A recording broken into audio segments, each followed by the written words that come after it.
తెలంగాణ ఇచ్చిన తల్లి సోనియా గాంధీ గారి మీద కిషన్ రెడ్డి గారి కామెంట్స్ చూస్తే నవ్వు వస్తుంది.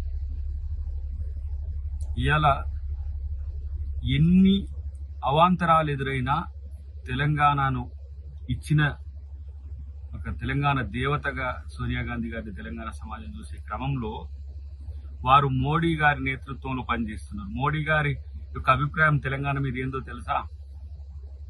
తల్లిని చంపి బిడ్డని బతికించిండ్రు అని.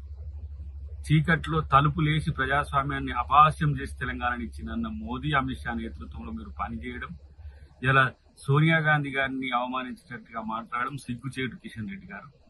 అఫ్కోర్స్ ఆ రోజు మీరు జేఏసీలో మాతో కలిసి దీక్షలు చేసిండ్రు, పోరాటాలు చేసిండ్రు, కాదనలేము. కానీ మీరు రాజకీయాల కోసం లేదంటే ఇలా తెలంగాణలో మీ అస్తిత్వాన్ని నిలుపుకోవడం కోసం తెలంగాణ ఇచ్చిన తల్లిని, తెలంగాణ తల్లి సోనియా గాంధీని కించపరిచే విధంగా మాట్లాడడం, ఆమె ఏ హోదాలో తెలంగాణలో పాల్గొనడం అనేది నిజంగా ఒక రకంగా మీకే అవమానకరం.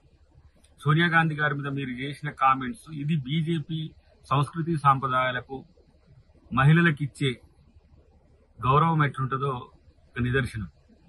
కాబట్టి ఇప్పటికైనా మీ వ్యవహార శైలి లేదంటే మీ యొక్క ఆలోచన తీరు మార్చుకోకపోతే ప్రజలు దేశంలో కూడా ఇలా తిరస్కరించే స్థితికి వచ్చిందనే విషయం గుర్తుపెట్టుకోండి. అసలైన తొలి వెలుగు. ఫాలో వాట్సాప్ @తొలి వెలుగు official.